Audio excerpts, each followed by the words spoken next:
E na ponta da linha, direto de Brasília, eu vou conversar agora com a senadora Simone Tebet. Concluída a fase das oitivas na comissão do impeachment, qual será o próximo passo, hein, senadora? Bom dia, é um prazer tê-la no programa Tribuna Livre. Bom dia, Marcos. Bom dia a todos os ouvintes do Tribuna Livre, da FM Capital.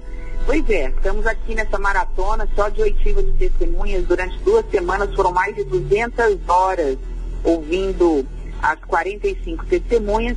Encerrada essa fase, agora na terça-feira, retoma-se, nós vamos ter um fôlego aí na segunda-feira, retoma-se com as perguntas feitas para se tirar as dúvidas da perícia que foi feita, que comprovou realmente o crime de responsabilidade da presidente.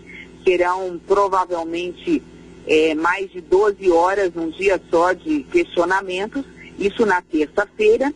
Já na quarta-feira, a presidente Dilma tem que comparecer ao Senado para ser questionada. Se ela não for, ela pode mandar o seu advogado, que é o que eu acho que ela fará, isso na quarta-feira. Passado o depoimento dela, Marcos, dá-se-á 15 dias para que a acusação faça as alegações finais, mais até 15 dias, né? Mais 15 dias para a defesa, e está previsto aí no dia 5 de agosto, ou 6 de agosto, a votação no Congresso, no Senado Federal, no plenário, para que tenha a primeira votação sobre o processo do impeachment da presidente. Senadora, na segunda-feira o laudo da perícia aí do Senado foi entregue à comissão, não é? E os defensores da presidenta usaram o resultado para dizer que Dilma Rousseff não cometeu crime de responsabilidade. A acusação, pelo contrário, se confirmou com o crime. Como é que a senhora explica essas duas interpretações? Primeiro que a perícia diz sim ou não ao que foi perguntado. Ela não pode extrapolar a pergunta, porque eles são técnicos, né? Eles não podem fazer ilações pessoais. Em relação aos decretos que foram editados, violando a lei de orçamentário, que é crime, está comprovado, isso a defesa também não diz o contrário, está comprovado o crime de responsabilidade. No caso do empréstimo ilegal feito aos bancos, inclusive o Banco do Brasil, na ordem de 50 bilhões de reais, essas pedaladas que a gente chama com os bancos, foi feita uma pergunta se houve ação direta, ou seja, digital, a assinatura da Presidente da República em algum documento. E a resposta da perícia foi que não. Mas pela lei, nós sabemos disso, os prefeitos, os governadores passam por isso, já foram impeachmentados por conta disso.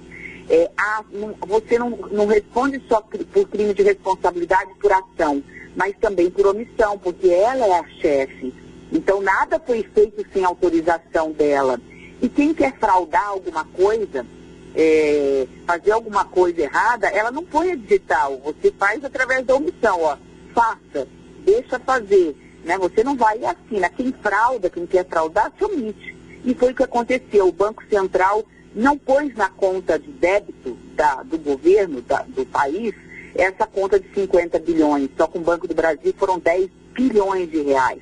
Então essa omissão, ela é crime. Como é crime a omissão de socorro. Você não atropela uma pessoa, mas você vê a pessoa sangrando na rua, vê essa pessoa morrendo e não liga para o SAMU, não vai tentar, isso você responde também por isso. Da mesma forma, no processo de impeachment, a omissão também é crime de responsabilidade sujeito ao impeachment.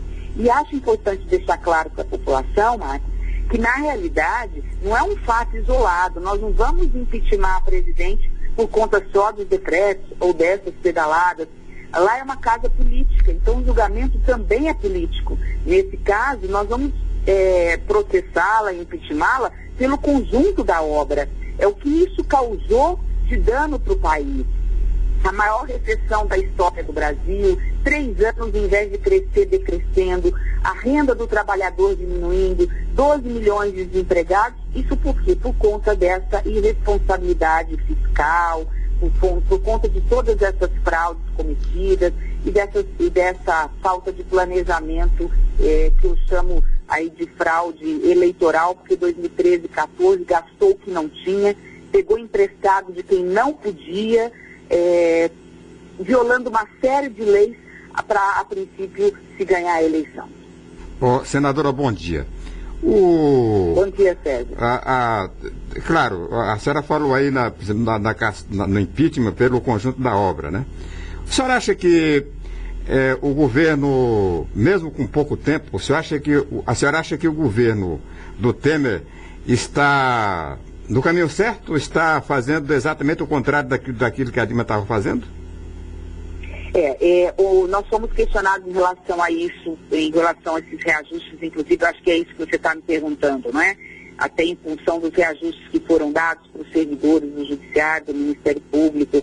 É importante dizer que, no caso desses reajustes, havia um comprometimento do Congresso Nacional, lá atrás, há um ano, para repor uma diferença salarial, não é aumento salarial, que eles estavam há 4 anos sem reajuste. O presidente Temer deixou claro que tudo que foi prometido pela presidente Dilma ia ser cumprido. Em relação ao Bolsa Família, por exemplo, em relação ao Bolsa Família, o reajuste que está se dando de 12% ainda é abaixo do que foi a inflação dos últimos 3 anos. E esse reajuste do Bolsa Família é uma coisa que é muito pequena e ela vai ser compensada, aí sim, que é grave, por aquilo que o governo passado fazia. Dava Bolsa Família para servidor público, para gente que já tinha morrido, para gente que doou para a campanha. Então, quer dizer, vai ser compensado por esses cortes do Bolsa Família para pessoas que não precisavam. Então, corta-se de quem não precisa e compensa-se para aquelas pessoas que realmente, muitas vezes, não têm que colocar à mesa para comer. Mas, senadora, o que a senhora deixa claro aí é que o que o Temer está fazendo exatamente é aquilo que a Dilma ia fazer. Então, onde é que está o erro? Não, são duas coisas distintas. O reajuste, ele pode ser feito porque a meta fiscal ela foi alterada. Então, nós estamos dentro da meta fiscal e dentro da aprovação já feita pelo Congresso Nacional. O que a presidente Dilma fez, e isso é grave, além de não ter cumprido a meta fiscal nos decretos, ela pegou dinheiro emprestado de bancos públicos, que não pode, na ordem de 50 bilhões de reais, para pagar contas do governo. Isso o presidente Temer não fez. O que nós... Desculpa, eu tinha entendido que você estava fazendo, porque deu um corte na ligação, eu tinha entendido que você estava falando em relação ao reajuste que foi dado. Não só com relação ao reajuste, senadora, mas com relação a todas as medidas mais que o governo tomou, por exemplo, de socorrer o Rio de Janeiro, de fazer acordo de bilionário para resolver a dívida imediata dos estados, quer dizer, medidas que, inclusive, a própria presidente Dilma tinha receio em praticar, porque eram medidas que comprometiam a economia. Veja, Sérgio, você tem duas questões muito diferentes. Em relação à dívida dos estados, quando nós aprovamos no Congresso Nacional a meta fiscal do ano passado, inclusive a desse ano, de menos 170 bilhões, já estava na exposição de motivos, na hora de se fazer a votação, que ali estava também a renegociação da dívida com os estados. O crime da presidente da República foi ter feito tudo isso sem autorização do Congresso.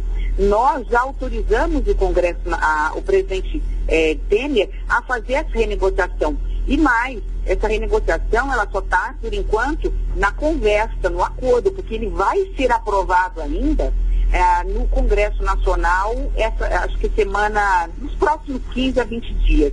Tanto que os estados, se nós não aprovarmos, os estados vão ter que pagar mês a mês esses juros e correção monetária da dívida. Então está tudo dentro da lei. E vou mais longe. Nós estamos provando por A mais B, e eu particularmente acho que, na realidade, e eu sempre defendi essa tese, os estados já pagaram 3 vezes o que deviam à União. Por quê? Eu vou dar um exemplo muito claro. Quando nós assumimos a dívida, renegociamos a dívida em Mato Grosso do Sul há 15 anos atrás, 16 anos atrás, nós devíamos 1,4 bilhão. Nós pagamos 3 vezes esse valor, ou seja, nós pagamos quase 5 bilhões, só de juros, correção monetária, atualização, nesses 15 anos. Então, vamos lá. 1,4 bi era a dívida. Pagamos 5 bilhões e estamos devendo 6 bilhões. Sem contar, isso é muito claro, sem contar os novos financiamentos que foram feitos com o BNDES. Então, eu estou contando com a dívida que não foi aumentada durante o ano. O governo não pegou novos empréstimos. Então, como é que você explica essa conta? Muito simples. O governo federal age, entre aspas, aí, como um agiota em relação aos estados, cobrando juros sobre juros, que são juros compostos, que só banco cobra, a União não poderia cobrar com os estados. Então, o que os estados alegam, e corretamente, a meu ver, e Mato Grosso do Sul também, é que na conta dele, eles já pagaram essa conta, porque a forma como a União cobra dos estados não é uma forma legal. Então, isso é uma coisa muito diferente do que a presidente Dilma está sendo processada. Eu, inclusive, advogo a tese de que depois desses 6 meses em que os estados não vão pagar, nós temos que voltar a sentar com o presidente Temer, ou seja, quem for o presidente, para dizer o seguinte: nós queremos juros simples para que em 5 anos, no máximo 10, essa conta dos estados não seja mais cobrada pela União. Sim, senadora, eu entendo perfeitamente tudo isso e, aliás, eu acho normal se defender os interesses do Estado. O que eu discuto é a questão da oportunidade de fazer. Quer dizer, o país está atravessando uma crise que é proclamada, 12 milhões de desempregados, o país não está conseguindo pagar suas contas e tal. De repente o país faz umas negociações do ponto de vista econômico, beneficiando setores e prejudicando o próprio, agravando a própria crise, porque vai ter que tirar dinheiro de algum lugar, não, senadora? Não, Sérgio, deixa eu até deixar, foi muito boa a sua colocação, que você está preocupado com outra questão, eu estava preocupado com questão legal, mas você tem razão, né, em esclarecer a população, quem está nos ouvindo.